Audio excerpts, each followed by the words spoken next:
لباس کیوں پہنا ہے؟ چائے کے کپ کو جھٹکے سے زمین پر پھیرتے ارمغان غرایا تو وہ عائشہ خوف سے پیچھے ہونے لگی، پر ساڑی میں پاؤں الجھا۔ وہ گرنے لگی تھی جب ارمغان نے اسے باہوں میں تھاما۔ میں نے نہیں، ان لوگوں نے زبردستی پہنائی ہے۔ وہ اس کی باہوں میں آنکھیں میچے روتے ہوئے بولی تو ارمغان یک ٹک اسے دیکھے گیا۔ دل اچانک بغاوت کرنے لگا تو غصے سے اسے کھڑا کرتے دیوار سے لگایا۔ دوبارہ اگر ایسا کوئی بیہودہ لباس پہن کر میرے سامنے آئی تو اپنے انجام کی ذمہ دار تم خود ہوگی۔ دانت پیس کہتے اسے باہر جانے کا اشارہ کیا۔ وہ فوراً باہر جانے لگی پر آنکھیں میچ گئی۔ رات 12 بج رہے تھے اور اس کی کزنز باہر سے دروازہ لاک کر چکی تھی۔ کیا کوئی فالتو بھی ہو سکتا ہے جس کی کسی کو کوئی ضرورت نہ ہو؟ وہ بس پیدا ہو جائے، جس کے اپنے ماں باپ بھی اس کی پیدائش پر شرمندہ ہو؟ ہاں، تھی ایک لڑکی ایسی جس کا نام زرنین تھا، گھر کی سب سے چھوٹی بیٹی۔ وہ اپنے بہن بھائیوں سے بھی 15 سال چھوٹی تھی۔ اس کے اپنے بھتیجا بھتیجے تقریباً اس کی عمر کے تھے۔ باقی کزنز کا تو نہ ہی پوچھو، سب کی شادیاں ہو گئی تھیں، سبھی اس سے بڑے تھے۔ وہ گھر میں بس موجود تھی، نہ کسی کی توجہ کا مرکز، نہ اس کے حصے میں محبت آئی۔ گھر میں کسی کو کام ہوتا تو بس اسے آواز دی جاتی۔ وہ کالج جاتی تھی اپنی بڑی بھتیجی کے ساتھ، 19 سال کی عمر میں۔ اس میں کافی سنجیدگی تھی، جبکہ اس سے محض 2 سال چھوٹی بھتیجی گھر بھر کی لاڈلی تھی، زندہ دل، ہر وقت خوش رہنے والی، ہر کام سے آزاد۔ اگر اس گھر میں اس کا کوئی ہمدرد تھا جس کے لیے زرنین اہم تھی تو وہ تھا ارحم، اس کا بھتیجا، جو عمر میں اس سے 1 سال چھوٹا تھا۔ زرنین BS کے دوسرے سال میں تھی، جبکہ ارحم پہلے سال میں تھا۔ ارحم اس سے ہر بات شیئر کرتا، اپنی ہر نئی دوست کی ڈیٹیلز وہ زو کو دیتا۔ گھنٹوں دونوں باتیں کرتے، نہ جانے کیوں ارحم اس کی کمپنی کو بہت انجوائے کرتا تھا۔ باقی سب تو بس کام کے لیے آواز دیتے۔ بھتیجی ماہم اور بھتیجا ارحم اس کے دوست تھے اور شاید انہی کی توجہ کی وجہ سے زندگی اچھی گزر رہی تھی۔ زرنین کم ایکسپیکٹیشن رکھنے والی لڑکی تھی۔ اس سے کسی سے شکایت ہی نہ تھی، نہ اپنے ماں باپ سے کہ وہ اس پر توجہ کیوں نہیں دیتے۔ اس سے بڑی تکلیف ہوتی تھی جب بڑی بھائی اس کو دیکھ پر طنز کرتی کہ یہ اماں ابا کے بڑھاپے کی غلطی ہے۔ گوشہ سلطان میں 3 بھائی رہتے تھے۔ سب سے بڑے صفدر صاحب، جن کے 4 بچے تھے، 2 بیٹے 2 بیٹیاں۔ زرنین ان کی سب سے چھوٹی بیٹی تھی، باقی بڑے تینوں بچوں کی شادی ہو گئی تھی۔ دوسرے بھائی مراد سلطان تھے، جن کے 2 بیٹے شجاع سلطان اور شعیب سلطان تھے۔ شجاع پاکستان سے باہر رہتا تھا اور اس نے وہاں پر ہی شادی کر لی تھی، جبکہ شعیب اسی گھر میں رہتا تھا اور اس کے 3 بچے تھے۔ پھر کمال صاحب تھے، جن کے 4 بچے تھے، سبھی شادی شدہ تھے۔ اس گھر میں ان تینوں بھائیوں کے بچے اور اب ان کے بچے رہ رہے تھے۔ سب کے الگ الگ پورشن تھے اور سب میں اتفاق بھی بہت تھا۔ رات کا کھانا سب اکٹھا کھاتے تھے۔ ان سب کزنز میں زونین سب سے چھوٹی تھی۔ سب اپنی اپنی زندگی میں مگن تھے جب ان کی زندگی میں ہلچل شجاع سلطان کی طلاق نے پیدا کی تھی۔ مجھے تو اس لڑکے کی سمجھ نہیں آتی، کیا چاہتا ہے؟ پہلے اپنی مرضی سے شادی کر لی اس فرنگن سے، اب طلاق کر لی۔ ہائے ہماری عزت، ہائے میرے پوتے کا کیا ہوگا؟ شجاع کی امی کا رو رو کر برا حشر تھا۔ جب سے انہیں یہ بات پتہ چلی تھی، چھوٹی چچی انہیں سنبھال رہی تھی اور سب بھابھیاں بھی وہاں موجود تھیں۔ زرنین کی امی کا انتقال 2 سال پہلے ہو گیا تھا۔ زرنین، منہ کیا دیکھ رہی ہو؟ جاؤ پانی لے کر آؤ، بڑی بھابھی نے غصے سے کہا تو وہ فوراً بھاگ کر پانی لینے گئی۔ حالانکہ کمرے میں سبھی موجود تھے، اس کی بھتیجی بھی، لیکن کام صرف زر ہی کیا کرتی تھی۔ وہ پانی لے کر آئی تو سب کی آنکھیں چچی کی حالت دیکھ کر نم تھی، جن کے آسان خطا ہو رہے تھے، کیونکہ چچا نے ان کی بہت بے عزتی کی تھی۔ زرنین بوجھل دل کے ساتھ کمرے سے باہر آ گئی اور لان میں جھولے پر بیٹھ گئی۔ چچی کو روتے دیکھ اسے بالکل اچھا نہ لگا۔ کیوں اداس ہو پارٹنر؟ ارحم نے اس کے ساتھ والے جھولے پر بیٹھتے پوچھا۔ ارحم، یہ سب اچھا نہیں ہوا، زرنین نے اداسی سے کہا۔ ہمیں کیا، ایسے لوگوں کے ساتھ ایسا ہی ہونا چاہیے۔ ارحم نے منہ بنایا۔ ارحم، ایسے نہیں کہو، وہ چھوٹی دادی ہیں تمہاری۔ زرنین نے اسے ڈانٹا۔ پھپھو، آپ نہ بہت بھولی ہیں، مجھے دادی کی کٹر نہیں پسند۔ کیسے اپنی بیٹیوں پر اتراتی ہیں، جیسے ان کے بیٹوں سے بڑا کامیاب کوئی بھی نہیں، اور آپ کے ساتھ تو ان کا بیہیو اتنا برا ہوتا ہے۔ ارحم نے کہا۔ کچھ نہیں ہوتا ارحم، وہ بڑی ہیں، لیکن پلیز ان کے غم کا مذاق مت اڑاؤ، زرنین نے اسے سمجھایا۔ ارے او نیک بی بی، بس بے مروت لوگوں کا غم بنانے کی ضرورت نہیں، آؤ دونوں آئس کریم کھانے چلتے ہیں، ارحم نے کہا اور اس کا ہاتھ تھام کر اٹھایا۔ وہ نہ کرتی رہی، لیکن ارحم بائک پر بیٹھا کر اسے لے گیا۔ زرنین مسکراتے ہوئے گھر میں داخل ہوئی تو سامنے بھابھی کھڑی تھی اور غصے سے اسے دیکھ رہی تھی۔ کہاں گئی تھی تم؟ بھابھی نے زرنین سے پوچھا۔ بھابھی، وہ ارحم زبردستی آئس کریم کھلانے لے۔ انہوں نے اس کی بات مکمل نہ ہونے دی۔ گھر کا ماحول دیکھو اور اپنے کرتوت۔ وہ تو بچہ ہے لیکن تم تو سمجھدار ہو، زیادہ بچی بننے کی ضرورت نہیں ہے۔ اگر ماں باپ نے اس عمر میں پیدا کر ہی دیا ہے، اپنے رشتے اور رتبے کو تو دیکھو، پھر یہ اوچھی حرکتیں کیا کرو؟ بھابھی نے اسے ذلیل کر دیا تھا۔ اس کی آنکھیں بے ساختہ نم ہوئی تھیں۔ سوری بھابھی، زرنین نے نم لہجے میں کہا۔ پھپھو کو کیوں ڈانٹ رہی ہیں آپ؟ میں لے کر گیا تھا انہیں، ارحم نے حال میں داخل ہوتے ہوئے کہا۔ تم ابھی چھوٹے ہو ارحم، اپنی پڑھائی پر توجہ دو۔ تم نے ٹھیکہ نہیں لیا کہ اپنے دادا کے بڑھاپے کی اولاد کے چونچلے پورے کرو۔ کمرے میں جاؤ اور پڑھائی کرو، اور تم کچن میں جاؤ، بھابھی نے غصے سے کہا، اور آخر میں زرنین کو کچن میں جانے کی آرڈر دیے۔ وہ نم آنکھوں کے ساتھ کچن کی طرف بڑھ گئی۔ امی، آپ کبھی کبھی بہت زیادتی کر دیتی ہیں۔ وہ مجھ سے 1 سال ہی تو بڑی ہیں، ان کا بھی دل میرے اور منشا کی جیسا ہے، آپ کیوں ان کے ساتھ اتنی ہارش ہو جاتی ہیں؟ ارحم نے افسوس سے کہا۔ تم اپنی پڑھائی پر توجہ دو بس، انگلینڈ جانا ہے اتنا تم نے، آگے پڑھنے تو بس اپنے گول پر فوکس کرو، فضول چیزوں پر ٹائم مت ضائع کرو، بھابھی نے کہا اور آگے بڑھ گئی۔ ارحم چاہ کر بھی کچن میں نہ جا سکا، یہ سب اس کی وجہ سے ہوا تھا۔ وہ جانتا تھا پھپھو رات تک روتی رہیں گی۔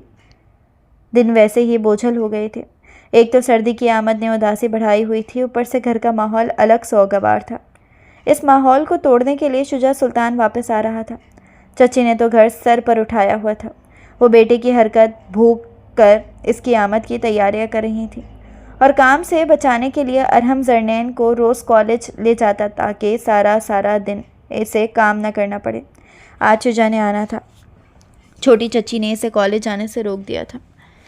زرنین براؤن پلین چوڑی دار پجامے اور براؤن کرتے میں بڑے سے دوپٹے کے ساتھ بڑی پیاری لگ رہی تھی۔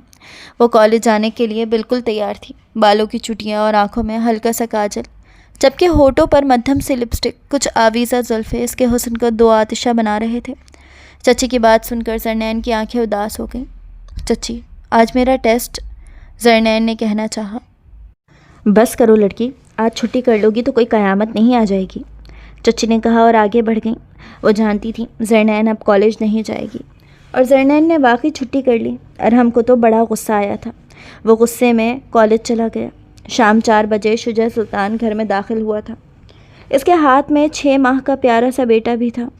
سب اسے دیکھ کر ششدر رہ گئے تھے۔ شجاع، یہ تمہارے ساتھ؟ چچی نے پوچھا۔ وہ خود پریشان تھی کہ شجاع نے انہیں یہ کیوں نہ بتایا کہ بخت کو اس کی ماں نہیں رکھ رہی۔ مما، میں آپ کو بتانا چاہتا تھا لیکن ٹائم ہی نہ ملا۔ اس کو اس کی ماں لے گئی تھی، پھر خود ہی واپس دے گئی کہ بخت اس کی آزادی میں رکاوٹ بن رہا ہے، شجاع نے مایوسی سے کہا۔ شاباش برخوردار، بڑی اچھی لائف پارٹنر ڈھونڈی تھی آپ نے، بابا نے اس پر طنز کیا تو بڑے بھائی صفدر صاحب نے ان کا کندھا دبایا۔ اسے تو مجھے دو، چچی نے شجاع کو بے انتہا پیار کیا، پھر بخت کو تھام لیا اور اسے سینے سے لگائے رو دی۔ شجاع نے ضبط سے مٹھیاں بھینچ لیں۔ کتنی زیادتی کی تھی اس نے گھر والوں کے ساتھ، ماریا سے شادی کرنے کے لیے، پھر کیا کر کے گئی وہ؟ اپنے کسی آشنا کے ساتھ کی خاطر اس نے شجاع کو چھوڑ دیا اور اپنے 6 ماہ کے بچی کی پرواہ تک نہ کی۔ وہ جس ماحول میں رہ کر آیا تھا، اس کا لڑکی ذات سے بھروسہ ہی اٹھ گیا تھا۔ ماریا شجاع کے علاوہ ہر مرد کے لیے تیار ہوتی تھی، خوب تیاری کے ساتھ وہ پارٹیز اٹینڈ کرتی تھی۔ شجاع تھا تو ٹپیکل مرد ہی۔ ایک اعتراض نے جھوٹی محبت کا سارا بھانڈا پھوڑ دیا، اور اب وہ یہاں تھا پاکستان میں، بے شمار نفرت، غصہ اور لڑکیوں کے لیے بغاوت لیے ہوئے۔ بخت نے اجنبی چہروں کو دیکھ کر رونا شروع کر دیا۔ امی، اسے مجھے دیں۔ شجاع کی بات پر امی نے اسے ایسے دیکھا جیسے اجنبی بات کی ہو۔ بھلا مرد بھی کبھی اپنا بچہ سنبھالتے ہیں؟ کہاں اس گھر میں یہ رواج تھا؟ ارے بیٹا بس، جتنی اکیلے مشقت کاٹنی تھی تم نے کاٹ لی، اب اسے ہم پالیں گے۔ زر بات سنو ذرا۔ چچی نے زر کو بلایا اور روتا بلکتا بخت اسے تھما دیا۔ اس کا خیال تم رکھو گی، سارا دن ویسے بھی فارغ ہوتی ہی ہو، جب تک میرے بخت کے لیے کوئی گورنس نہیں مل جاتی، چچی نے کہا، اور سب خاموشی سے دیکھتے رہے۔ بہرحال شجاع کو یہ بات پسند نہیں آئی تھی۔ امی، بخت میرا بیٹا ہے، میری ذمہ داری ہے، اور میں یا تو آپ سے اسے سنبھال سکتے ہیں، میں کسی بھی غیر لڑکی پر بخت کے معاملے میں ٹرسٹ نہیں کر سکتا، شجاع نے سرد لہجے میں کہا۔ اس نے گونڈس اور زرنین دونوں کو ایک ساتھ بے اعتباری کا نشانہ بنایا تھا۔ زیادہ ہیرو بننے کی ضرورت نہیں ہے۔ زرنین گھر کی بچی ہے، باقی بھتیجا بھتیجے کو بھی سنبھالتی ہے۔ چھوٹے دادا کی یہ بات ارحم کو ذرا پسند نہ آیا۔ اس نے تلخی سے انہیں دیکھا اور وہاں سے واک آؤٹ کر گئے۔ چچی کے کہنے پر زرنین بخت کو لے کر کچن میں چلی گئی، اس کی فیڈ بنانے، اور پھر وہاں رات تک محفل جمی رہی۔ شجاع بہت بدظن ہو کر آیا تھا۔ اس نے اماں ابا سے معافی مانگی تھی، اور جب امی نے اس کی شادی کی بات کی تو اس نے سختی سے انکار کر دیا تھا کہ اب وہ کبھی شادی نہیں کرے گا۔ دن گزرتے رہے اور زرنین کے بوجھل دنوں میں بخت آ گیا تھا۔ بخت کو سنبھالتے ہوئے اسے 2 ماہ ہوئے تھے۔ بخت کی وجہ سے اس نے کالج جانا چھوڑ دیا تھا۔ وہ چھوٹا سا بچہ اب اس سے مانوس ہو گیا تھا۔ اب وہ کیسے اس بچے کو چھوڑ کر کہیں چلی جائے؟ ذرا سا ادھر ادھر ہوتی تو بخت رونا شروع کر دیتا، اور شجاع کے پاس تو صرف وہ چند گھنٹوں کے لیے جاتا تھا جس میں بخت کا بس نہ چلتا کہ وہ رینگتا ہوا واپس زر کے پاس آ جائے۔ ارحم نے اس سے خوب لڑائی کی تھی کہ آپ دوسروں کے بچے پالنے کے لیے پیدا نہیں ہوئیں، اور ہمدردی کی ماری زرنین نے اسے کہا تھا، ارحم تمہارے بعد پہلی بار کسی نے مجھ سے محبت کی ہے، میں کیسے اس کی محبت ٹھکرا دوں؟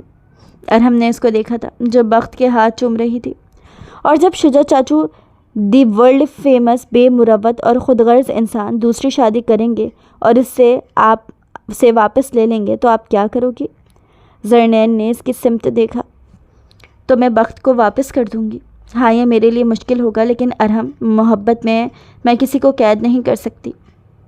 زرنین نے نم آنکھوں سے اسے کہا، اور ارحم کی بات پر اس کا دل ٹوٹا تھا۔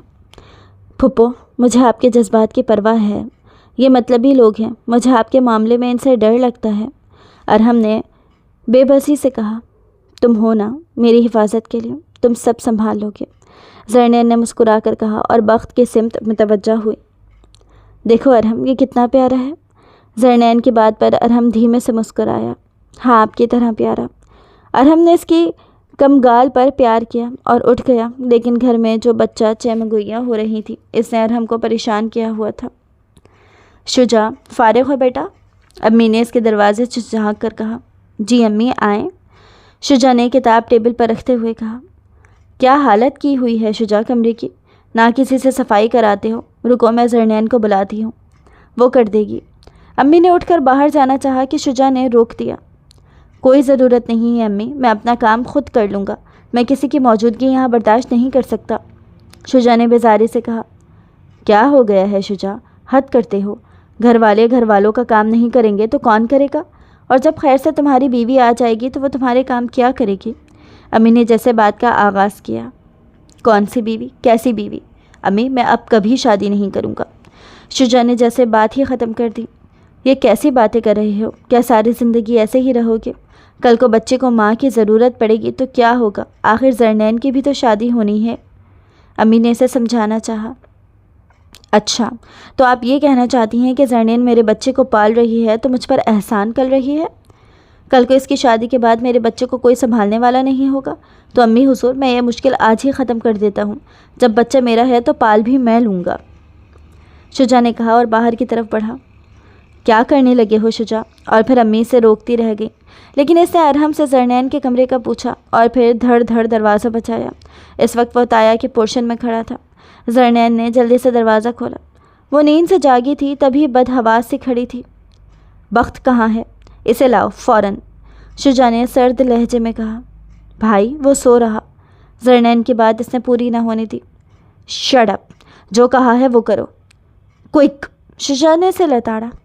آپ پھپھو سے ایسے بات نہیں کر سکتے چاچو، ارحم نے فوراً کہا۔ تم چپ رہو، اور تم اب تک کھڑی ہو، ہٹو سامنے سے۔ صدا کی جذباتی شجاع نے ہاتھ سے زرنین کو پرے کیا اور آگے بڑھ کر بخت کو اٹھا کر واپس نکل گیا۔ اس کے غصے میں بخت کو اٹھانے پر وہ رونے لگا اور نہ جانے کیوں زرنین کو بڑی تکلیف ہوئی۔ شجاع تو چلا گیا اور پیچھے خالی ہاتھ زرنین کھڑی تھی، آنکھوں سے نہ جانے کیوں بے شمار آنسو بہہ رہے تھے۔ ارحم نے ترنم بھری نگاہوں سے اسے دیکھا اور آگے بڑھ کر اسے گلے لگا لیا۔ اسی لیے میں آپ کو روک رہا تھا، یہ بے حس لوگ آپ کی محبت ڈیزرو نہیں کرتے، پلیز رونا بند کریں، مجھے تکلیف ہو رہی ہے پھپھو، ارحم نے اسے گلے لگائے ہوئے کہا اور زر سسکیوں سے رونے لگی۔ ارحم وہ رو رہا تھا، زرنین نے سسکی لی۔ چھوڑ دیں پھپھو، وہ جانے اور اس کا باپ جانے، اب آپ کبھی بھی بخت کو نہیں لیں گی، چاہے کچھ بھی ہو جائے۔ یہ لوگ اس قابل ہی نہیں ہیں کہ ان کے ساتھ بھلائی کی جائے۔ پھر کافی دیر ارہم اسے سمجھاتا رہا، لیکن ساتھ والے پورشن سے آنے والی آوازیں اسے ڈسٹرب کر رہی تھی۔ بخت چیخ چیخ کر رو رہا تھا۔ ارہم اس کی بے چینی دیکھ کر اٹھا اور اسے لے کر کچن میں چلا گیا۔ اس کا دھیان بٹانے کے لیے اس سے نوڈلز بنوائے، اور شاید ارہم کی باتوں سے وہ تھوڑا بہل بھی گئی تھی، کیونکہ یہاں تک بخت کی آواز نہیں آ رہی تھی۔ اگلے دن بخت کو بہت تیز بخار ہو گیا تھا۔ پہلے ماں سے جدا ہوا تو بھی بیمار ہو گیا تھا، اب 1 ماہ سے زر کے پاس تھا۔ اب اس کی جدائی نے بیمار کر دیا تھا۔ زرنین نے سنا، لیکن خاموشی اختیار کر لی اور ارہم کے ساتھ کالج چلی گئی، کیونکہ آج ارہم نے اسے زبردستی تیار کرایا تھا۔ 1 ماہ بعد کالج آئی تھی۔ سبھی اس سے آ کر پوچھ رہے تھے۔ سارا دن مصروف گزرا۔ ارہم کے ساتھ ہی وہ واپس آئی تھی، اور جیسے ہی اس نے گھر میں قدم رکھا، چھوٹی چچی کی لان تان شروع ہو گئی۔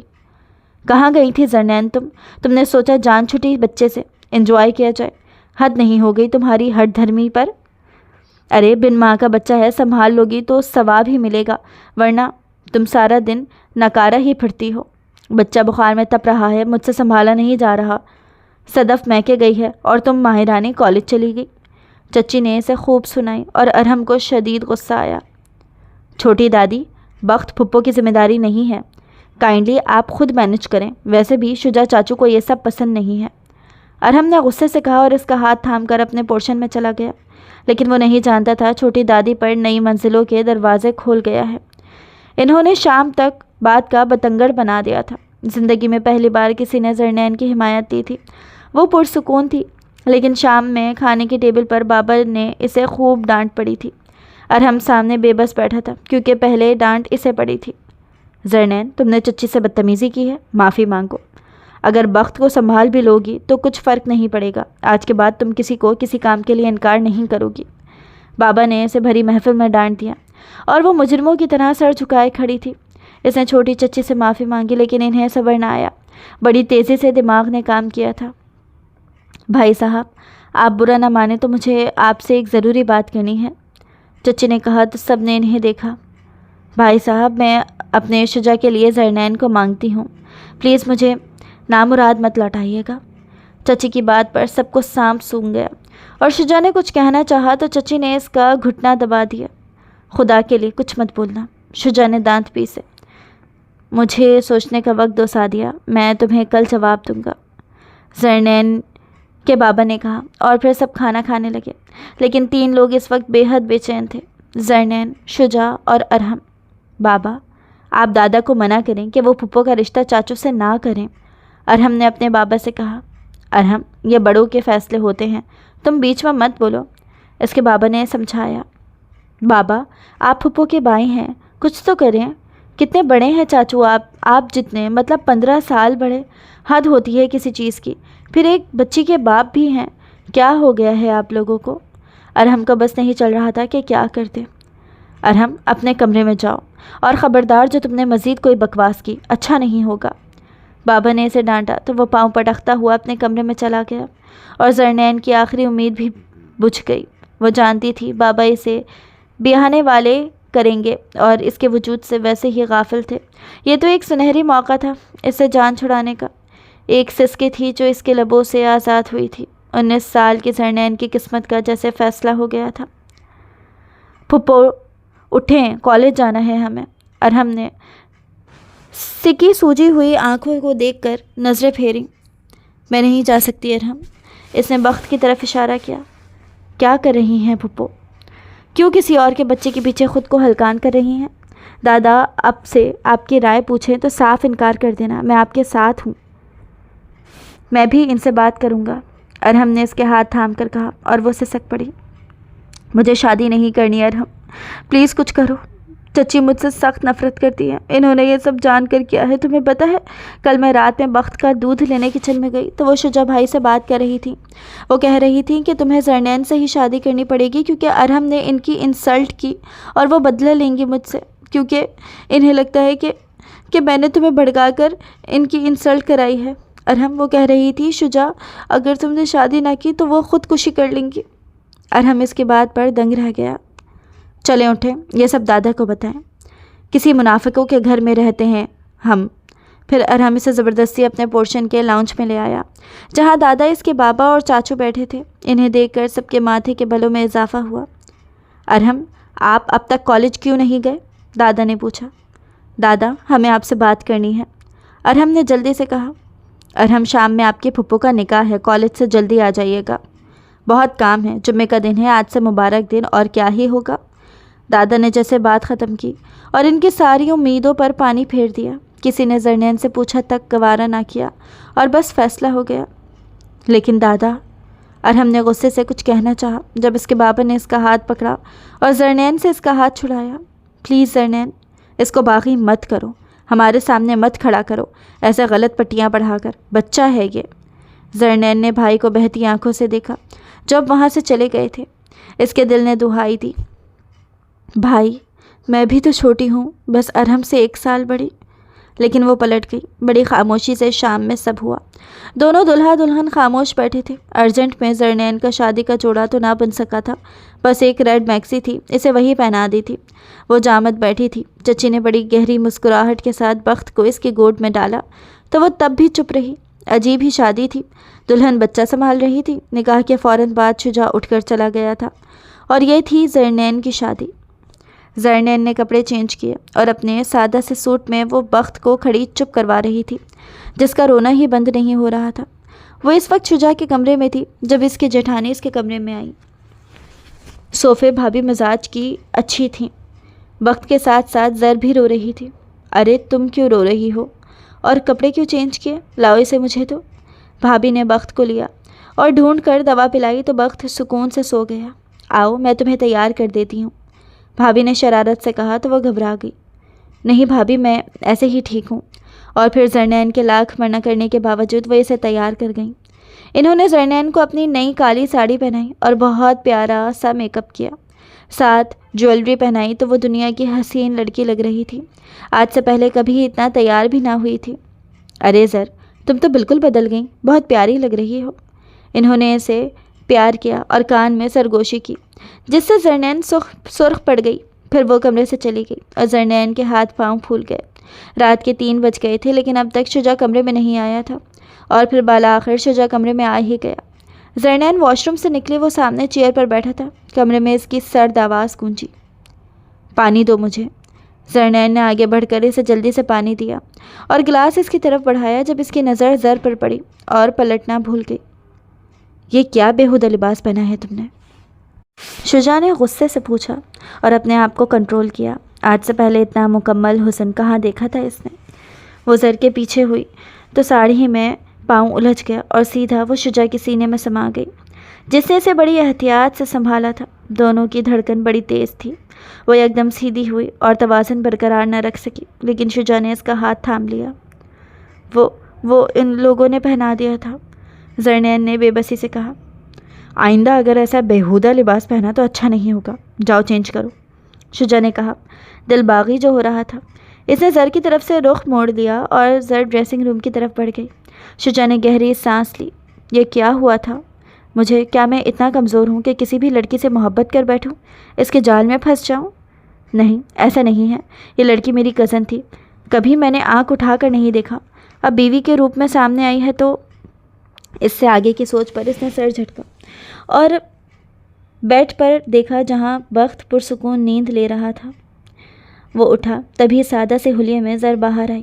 وہ کنفیوز سی چھوٹی سی گڑی لگ رہی تھی جو بے بسی سے ہاتھوں کی انگلیاں چٹکا رہی تھی، بار بار پلکیں جھپک کر آنسو روک رہی تھی۔ سو جاؤ، شجاع نے کہا اور واش روم کی طرف بڑھ گیا۔ زر کو سمجھ نہ آیا کہ وہ کہاں سوئے، اسی لیے صوفے کی طرف بڑھ گئی۔ شجاع کمرے میں واپس آیا تو اس پر نظر پڑی۔ وہ بیڈ کی طرف بڑھ گیا۔ زرنین، مجھے یہ ڈرامے نہیں پسند، تم اس کمرے میں میری بیوی کی حیثیت سے ہو تو خواہ مخواہ سین کریٹ مت کرو، بیڈ پر آ کر سو جاؤ، شجاع نے کہا اور کروٹ بدل کر سو گیا۔ زرنین خاموشی سے اٹھ کر بیڈ پر آ گئی اور بخت کے ساتھ بیڈ کی دوسری سائڈ پر لیٹ گئی۔ نیند آنکھوں سے کوسوں دور تھی اور نیند تو شجاع کو بھی نہ آئی تھی۔ عجیب تھکا دینے والی رات تھی۔ ماضی کسی فلم کی طرح اس کی آنکھوں کے سامنے تھا۔ اس کی محبوب بیوی جو اس کے علاوہ ساری دنیا کا محبوب ثابت ہوئی تھی۔ کتنی خوبصورت تھی ان کی شادی کی رات۔ کیا تھا اگر وہ بے وفائی نہ کرتی تو؟ وہ دونوں مل کر اپنا بچہ پالتے، بخت کی ماں نے جب بخت کو واپس کیا تھا تو 2 ماہ اسے گورنس نے پالا تھا، پھر وہ پاکستان آ گیا اور زر نے یہ ذمہ داری سنبھال لی۔ وہ دونوں اپنی آہنی سوچوں میں تھے جب بخت نے رونا شروع کر دیا اور زر کسی بیتاب ماں کی طرح اٹھی تھی۔ وہ آنکھیں بند کیے پڑا تھا لیکن اس کی ہر حرکت کو نوٹ کر رہا تھا۔ کسی نے اس کا بچہ نہیں سنبھالا تھا سوائے زر کے۔ آج کی رات بھی کسی ماں یا بھاوج نے بخت کی ذمہ داری نہیں لی تھی۔ ایک بس یہی لڑکی تھی جو اس کے بچے کو کسی ماں کی طرح سنبھال رہی تھی۔ زر کمرے سے باہر گئی تھی، پھر بخت کا دودھ لائی اور اسے پلایا۔ ایک لمحے کے لیے بھی زر نے بخت کو گود سے نہیں اتارا تھا۔ ایسا تو کبھی بخت کی سگی ماں نے نہیں کیا تھا۔ وہ چپ چاپ پڑا رہا اور پھر بہت دیر بعد بخت سو گیا تو زر فجر کی نماز پڑھنے کھڑی ہو گئی۔ شجاع پر بھی شاید نیند مہربان ہو گئی تھی۔ صبح اس کا دروازہ بڑی شدت سے بجا تھا۔ زر جو ابھی کچھ دیر پہلے سوئی تھی ہڑبڑا کر اٹھی۔ اٹھ تو شجاع بھی گیا تھا۔ دونوں کی نظریں ملی اور زر نے اٹھ کر دروازہ کھولنا چاہا۔ لیٹی رہو، میں دیکھتا ہوں، شجاع نے کہا اور آگے بڑھا۔ سامنے ماں کھڑی تھی، اسے دیکھ کر مسکرائی۔ زرنین کہاں ہے؟ اسے باہر بھیجو، صبح کی چائے یہی بناتی ہے، کب سے تمہارے بابا ویٹ کر رہے ہیں۔ امی کی بات پر شجاع نے حیرت سے انہیں دیکھا۔ بھابھی سے کہہ دیں آج وہ بنا لیں، زر تھوڑی دیر تک میرے ساتھ ہی نیچے آئے گی، شجاع نے کہا اور دروازہ بند کر دیا۔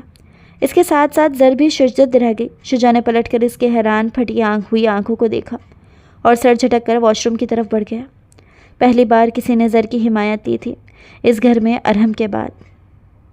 یہ کیا تھا؟ زر بڑبڑائی اور حیران سی بیڈ سے اتری۔ اس نے کمرہ سیٹ کیا۔ تب تک شجاع تیار ہو کر آ گیا تھا۔ اس نے سمٹے ہوئے کمرے کو دیکھا تو ایک اچھا احساس ہوا۔ کبھی اس کی پہلی بیوی نے ایسا نہیں کیا تھا۔ زر خاموشی سے واش روم کی طرف بڑھ گئی اور اپنا پرانا بلو سوٹ پہن کر آ گئی۔ بالوں کی چٹیا کی اور پرانے والے زر بن کر اس کے سامنے کھڑی تھی۔ تمہارے پاس نئے کپڑے نہیں ہیں؟ شجاع نے بال بناتے ہوئے پوچھا۔ نہیں، بس یہی کپڑے ہیں میرے پاس۔ تو زر نے کنفیوز ہوتے ہوئے کہا۔ چلو پھر دوپہر میں شاپنگ پر چلیں گے، تیار ہو جانا۔ زر نے حیرت سے شجاع کو دیکھا اور دونوں کی نظریں ملی اور شجاع کا دل ڈگمگا گیا۔ لپسٹک لگا لینا یا وہ بھی نہیں ہے؟ شجاع نے پوچھا۔ وہ تو وہیں رہ گئی میرے کمرے میں، زر نے سر جھکائے کہا۔ چلیں؟ شجاع نے اس کو کنفیوز ہوتے دیکھا تو پوچھا۔ وہ بخت کو تیار کر دوں؟ زر نے کہا تو وہ جیسے ہوش میں آیا۔ کتنی فکر تھی اس نازک سے لڑکی کو اس کے بیٹے کی، اپنا کوئی خیال تک نہ تھا۔ اور پھر زر نے بخت کو تیار کیا۔ جب وہ نیچے بڑھنے لگے تو نہ جانے کیوں شجاع نے اس کی چٹیا کھول دی اور زر نے حیرت سے اسے دیکھا، لیکن وہ توجہ دیے بغیر اس کا ہاتھ تھام کر کمرے سے نکل گیا۔ سب ناشتہ کر رہے تھے۔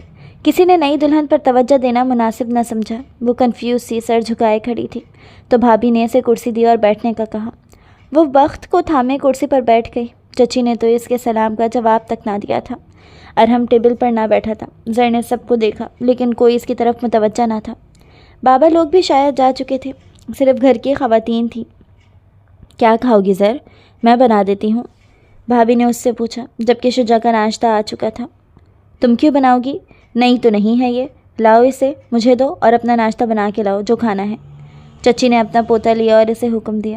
شجاع نے یہ سب دیکھا تو عجیب الجھن ہوئی۔ بھابھی آپ میرے جیسا ناشتہ ہی لا دیں، بلکہ بس چائے دے دیں، ہم یہی کر لیتے ہیں، ویسے بھی ہمیں جانا ہے، شجاع نے کہا تو اماں جو اس کا انداز ایک آنکھ نہ بھایا۔ کیا ہو گیا ہے شجاع؟ ایک رات میں تیور بدل گئے تمہارے، یا تم شادی ہی نہیں کرنا چاہتے تھے؟ چھوٹی چچی نے مسکرا کر طنز کیا۔ اب ہو گئی ہے نا شادی تو نبھانے دیں چچی۔ شجاع نے بھی مسکرا کر طنز کرنا واجب سمجھا اور امی کو یہ سب برداشت نہ ہوا۔ بس زیادہ سر چڑھانے کی ضرورت نہیں ہے، پہلے والی بھی تمہارے اسی مزاج کی وجہ سے بھاگ گئی تھی۔ امی کے طنز نے شجاع کو بھگ سے اڑایا تھا اور شرمندہ تو زر بھی ہو گئی تھی۔ اس نے جو ایک لقمہ توڑا بھی تھا وہ بھی ٹرے میں واپس رکھ دیا اور کھڑی ہو گئی۔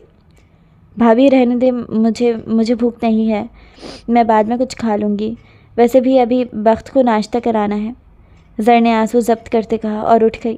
پھر بخت کو لیا اور کچن کی طرف بڑھ گئی۔ ناشتہ شجاع نے بھی چھوڑ دیا تھا۔ وہ چائے کا مگ تھامے باہر لان کی طرف بڑھ گیا۔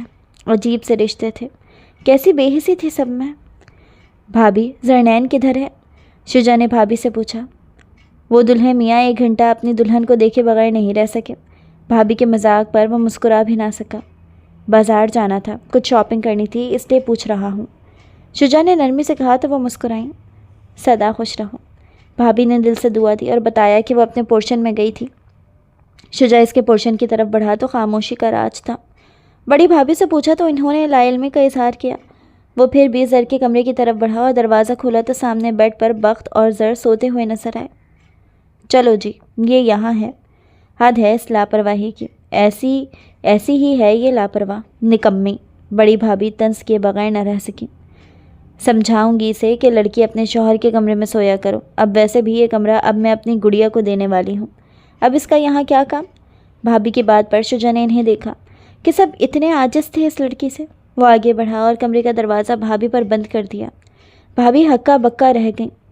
زر اٹھو، شجاع نے اس کا گال تھپ تھپایا، اور ہم سونے دو، بس 5 منٹ اور۔ زر نے نیند میں کہا۔ زر؟ شجاع نے اس کی بات پر اپنے ہونٹوں کو مسکراتے محسوس کیا، اور اس کے زر کہنے پر وہ ایک دم بیدار ہوئی۔ اسے خود پر جھکا دیکھا تو فوراً اٹھ بیٹھی۔ سوری، وہ بس بخت کے ساتھ سوری۔ زرنین بدحواس سی بولی۔ اٹس اوکے، کوئی مسئلے کی بات نہیں ہے، سو گئی تو کیا ہو گیا، چلو اب فریش ہو جاؤ، شاپنگ پر چلنا ہے۔ زر اس کی بات پر ہونک رہ گئی اور پھر اٹھ کر واش روم چلی گئی۔ پھر وہ دونوں بخت کو لیے شاپنگ پر نکل آئے۔ چچی کا تو سخت موڈ خراب تھا۔ بڑی غلطی کر لی اپنے بیٹے کی شادی اس بلا سے کرا کر، ایک دن میں اپنے حسن کے جال میں پھانس لیا، چچی نے نفرت سے کہا، اور چھوٹی چچی نے بھی غصے سے سر جھٹکا۔ بھلا کہاں برداشت تھا کسی کو زر کی حیثیت میں اضافہ ہوتے دیکھ۔ شام کی نرم دھوپ سنہری روشنیوں میں بدل رہی تھی۔ ماں کے شیشوں سے جھلکتی روشنی زر کے چہرے پر پڑی تو شجاع لمحہ بھر کے لیے ٹھہر سا گیا۔ زر کے گالوں پر وہ روشنی جیسے کسی خاموش چمک کی طرح پھیل گئی تھی۔ زر نے اپنے بازو میں لپٹے ننھے بخت کو ذرا سا سنبھالا۔ بخت خوشی سے ہنس رہا تھا اور شجاع کی آنکھوں میں وہ منظر ایک سکون سا بکھیر گیا۔ یہ دیکھو، اس پر یہ نیلی شرٹ کتنی اچھی لگے گی، شجاع نے کہا اور ایک چھوٹی سی شرٹ اٹھا کر زر کو دکھائی۔ زر نے شرٹ کو ہاتھ میں لیتے ہوئے اس بات میں سر ہلایا۔ یہ کتنی پیاری ہے نا، زر نے بلیک ہائی نیک کو دیکھتے ہوئے کہا، اور پھر وہ فوراً نظریں جھکا لیں، جیسے اسے احساس ہوا ہو کہ الفاظ کچھ زیادہ کہہ گئی اور اس کے پاس یہ اختیار نہیں ہے۔